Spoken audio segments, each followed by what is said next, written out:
رجب 9 ہجری میں اسلامی لشکر روانہ ہوا. ٹھیک ہے, جب لشکر روانہ ہوا تو مدینے کا بھی تو نظام سنبھالنا تھا. تو مدینے میں آپ صلی اللہ علیہ وسلم نے محمد بن مسلمہ کو گورنر منتخب کر دیا اور اہل عیال کے نگران کو حضرت علی کو اہل عیال کا نگران بنایا. انہوں نے کہا مجھے اجازت دے دیں کہ میں بھی اس غزوے میں شریک ہو جاؤں. آپ صلی اللہ علیہ وسلم نے فرمایا کہ آپ کی اور میری نسبت ایسی ہے جیسے کہ ہارون علیہ السلام اور ان کے بھائی موسیٰ علیہ السلام. موسیٰ علیہ السلام کو طور پہ گئے اور انہوں نے اپنے بھائی کو اپنے اہل و عیال اور جو بنی اسرائیل تھے ان کے سنبھالنے کے لیے تھا. تو آپ ان کو تسلی دی. اور عبداللہ ابن مکتوم جو ایک نابینا صحابی تھے, ان کو آپ صلی اللہ علیہ وسلم نے مسجد نبوی کے امامت سپورٹ کی کہ اپنی امامت. اب یہاں سے دیکھو ہمیں کیا سبق ملتے ہیں. حضور صلی اللہ علیہ وسلم ہر بندے سے کام لے رہے ہیں اور ہر بندے کی دلجوئی کر رہے ہیں. اب عبداللہ ابن مکتوم ظاہر سی بات یاد تو نہیں کر سکتے تھے, تو ان کو مسجد کی امامت دے دی کہ ان کے دل میں یہ بات نہیں آیا یار کہ میں تو بالکل فضول ہے, کسی کام کے لیے کسی غزوے میں نے شرکت نہیں کی. ایک ان کی دلجوئی کی, دوسرا ان کی صلاحیت تھی کہ وہ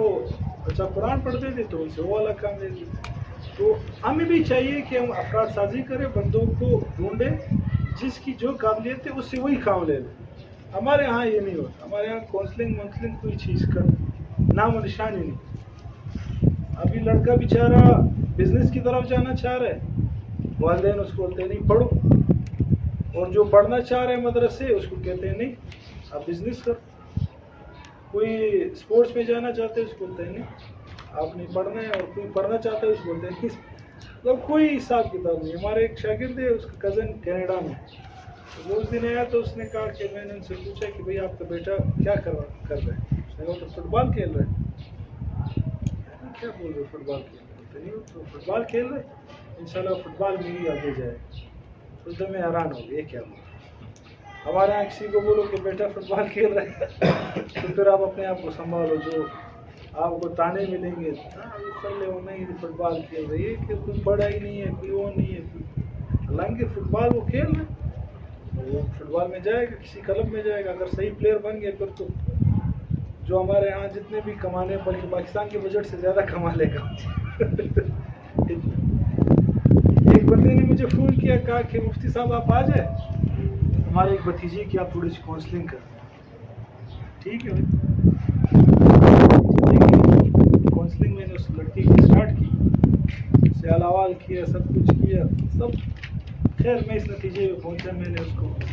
چاچا کو کہا, میں نے کہا یہ نہیں پڑھ سکتا, اس کو آپ بزنس میں ڈال دو,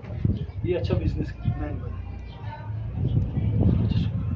نہیں پڑھ سکتا پلار بیٹا ہو جس کا باپ بھی پڑھے گا, کیسے نہیں پڑھے گا. میں نے کہا وہ ہماری خواری اور ہمارا ٹائم. خیر انہوں نے تو پیسے لیے تھے لیکن پھر بھی ٹائم لگ گیا. تو خیر اس نے ڈال دیا واپس اسکول, پڑھائی میں ڈال دیا. وہ ایک دفعہ فیل ہوا, پھر کہا فلار دیکھی, پھر فیل ہوا, تیسری مرتبہ اس نے کسی طرح کر کے وہ پاس ہو. میں نے کہا اب بھی ٹائم ہے, اب اس کو نکال دیا, میٹرک کے بعد اب اس کو نکالو. کہنا نہیں زیادہ فلار, وہ ابھی بھی پڑھ رہے. اچھا دوسرا کیس تھا, میرے پاس آیا, کہا کہ بھائی مدرسے جانا چاہتا ہوں, شوق کی یہ ہے وہ ہے فلانا ڈمکانا. تو خیر اس کو ہم نے کہا چلے جائے مدرسے.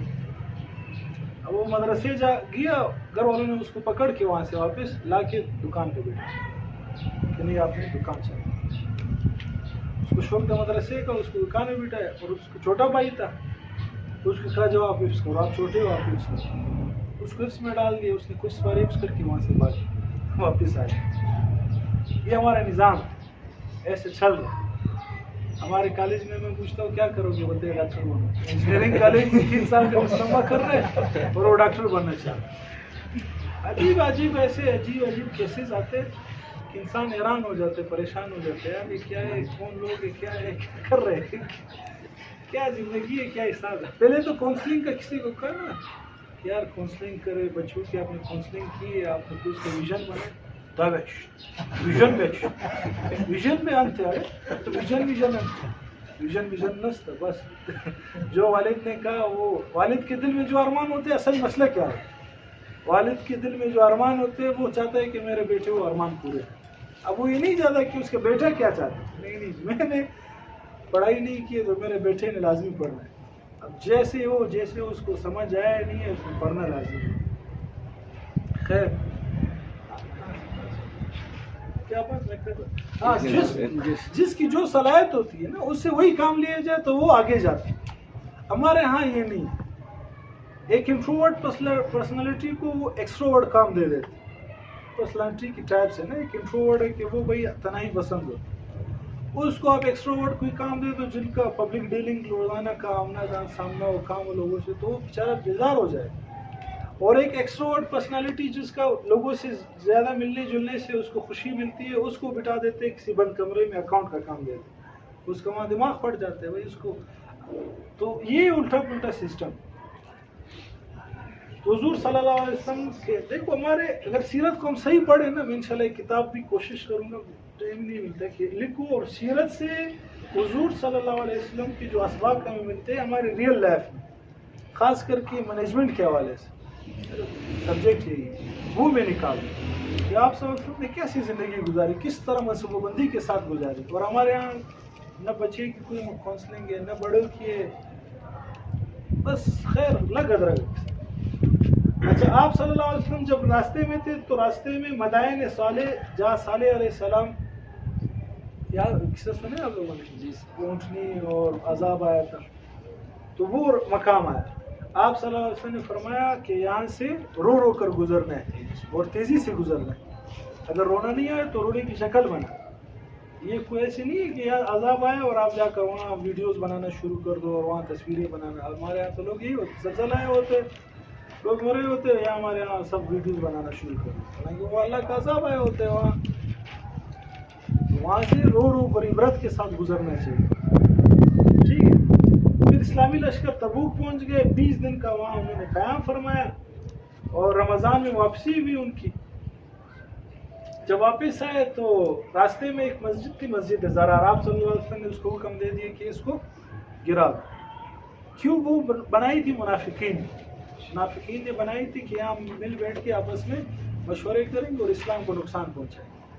تو حضور صلی اللہ علیہ وسلم سے انہوں نے کہا کہ بھائی آپ آ کر یا نماز پڑھو اس کی افتتاح فرمائیں آپ صلی اللہ علیہ وسلم نے فرمایا جب تبوک سے واپس آ جاؤں گا تو میں اس کی افتتاح کر دوں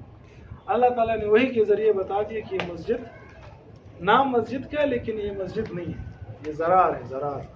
نقصان دہ چیز ہے اس کو گراؤ تو وہ گرا دیا اور پھر جب واپس آئے تو منافقین آتے اپنا عذر پیش کرتے فلانا مسئلہ ہو گیا فلانا ہو گیا ہم نہیں آ سکے وہ 3 مسلمان ایسے جو پکے ٹکے مسلمان ہلال کعب اور مرارہ رضی اللہ تعالیٰ یہ آئے اور آپ صلی اللہ علیہ وسلم نے فرمایا کوئی عذر نہیں تھا بس سستی ہو کعب رضی اللہ تعالیٰ نے تو اپنا واقعہ خود لکھا ہے اور بتایا ہے اور رضی اللہ کو تفصیل کے ساتھ آپ لوگ لازمی پڑھیں انہوں نے لکھا ہے کہ میرے پاس سواری تھی تو میں نے یہ سوچا کہ بھائی حضور تو چلے گئے میں کل انشاءاللہ شامل ہو جاؤں گا پھر کہا پرسوں ہو جاؤں گا میں کل پرسوں کرتے کرتے حضور پہنچ گئے اور واپس آ گئے لیکن یہ نہیں گئے جب واپس تو حضور صلی اللہ علیہ وسلم نے پھر ان سے بائیکاٹ کیا کہا کہ ان سے نہ کسی نے سلام کرنا ہے نہ کسی نے ملنا ہے کسی نے سے کوئی تعلق بھی نہیں رہا اب کعب رضی اللہ تعالیٰ عنہ کہہ رہے کہ بھائی وہی لوگ جو میرے دوست یار تھے وہ بالکل انجان بن گئے میں کہتا تھا کہ سارا السلام علیکم جواب نہیں میں جس کے ساتھ سامنے جاتا تھا وہ رخ موڑ دیتا تھا یعنی حضور کے حکم کی ایسی تعمیل کی کوئی قیدی نہیں بنایا کوئی جیل میں نہیں ڈالا کچھ بھی نہیں کیا وہ گھوم پھر رہا تھا لیکن مجال کی کوئی اس سے بات کر اس سے حضور صلی اللہ علیہ وسلم کے ایسے یعنی فالو کر رہے تھے یعنی زمین پہ تنگ ہو ثلاثۃ الذین خلفوا قرآن میں ہے نا کہ ان پہ زمین تنگ ہو گئی اور وہ جو پیچھے رہ گئے تھے پکے ٹکے مسلمان باقی 2 صحابی وہ ان کا حوصلہ نہیں تو گھر ہی میں رہے لیکن یہ ان کا تھوڑا حوصلہ تھا لوگوں سے ملتے بھی تھے باتیں بھی کرتے تھے تو اتنے میں ایک شخص کعب کا پوچھ رہا تھا کہ کعب کون ہے کعب کا گھر کہاں ہے تو لوگوں نے بتایا وہ بندہ کھڑا ہے تو وہ آیا اس کو خط دیا کعب وہ خط روم کی طرف سے آیا تھا ایک بادشاہ نے لکھا تھا غسان کے بادشاہ انہوں نے لکھا تھا کہ بھائی یہ آپ کے جو پیغمبر ہے، جو آپ کے لیڈر ہے، انہوں نے آپ کے ساتھ بہت ناانصافی کی ہے، آپ ہمارے پاس آ گئے، ہم آپ کو بہت چھوڑ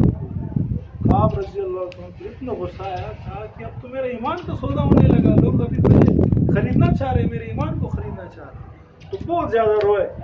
تو 40 یا 50 دن کے بعد پھر ان کے بارے میں آیتیں نازل ہوئی اور آپ صلی اللہ علیہ وسلم نے پھر اپنا توبہ قبول کی۔ ٹھیک ہے، یہ بہت دلچسپ واقعہ ہے، آپ لوگ اس کو تفصیل سے پڑھ لیں۔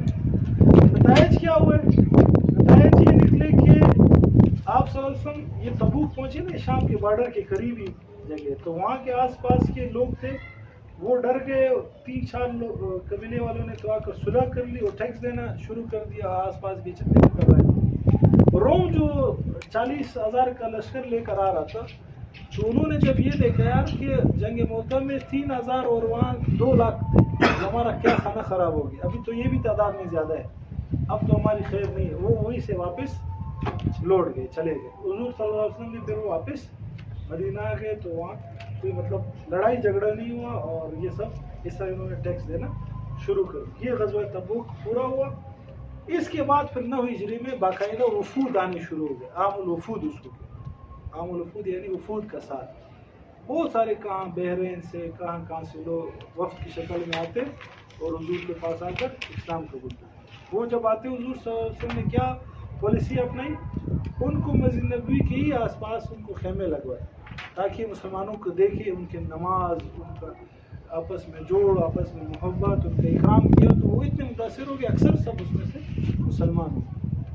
تو یہ حضور صلی اللہ علیہ وسلم کی اس میں پہلی، تو بہت سارے تقریباً پورے عرب میں اسلام پھیل گیا، اور کوئی مطلب اذا جاء نصر اللہ والفتح، یہ اس میں آیا ہے کہ سارے پھر جوک در جوک لوگ اسلام میں یدخلون فی دین اللہ افواج، فوج در فوج داخل ہو گئے۔ اس طرح پھر اسلام پھیل گیا، اور تقریباً تمام جتنے بھی بڑے بڑے غزوات تھے اور لڑائیاں وغیرہ جتنے بھی تھے وہ سب ختم ہو گئی۔ اب حضور صلی اللہ علیہ وسلم کا کیا کیا، 9 ہجری میں آپ نے حضرت ابوبکر صدیق رضی اللہ تعالیٰ عنہ کو حج کا امیر بنایا، اور 300 کے لگ بھگ قریب لوگوں کو ان کے حوالے کیا کہ آپ جا کر حج کریں، اور لوگوں کو حج کا طریقہ سکھائے اور حج کر کے آئے۔ حضرت ابوبکر صدیق رضی اللہ تعالیٰ عنہ صحابہ کو لے کر گئے اور انہوں نے وہاں حج کیا۔ تو یہ 9 ہجری تقریباً مکمل ہو گئی۔ ٹھیک ہے، 10 ہجری اس میں حضور صلی اللہ علیہ وسلم نے خود حج فرمایا ہے، اور آخری حجۃ الوداع کا خطبہ دیا ہے، اور پھر آخرت کا سفر ہے، وہ انشاءاللہ وقفے کے بعد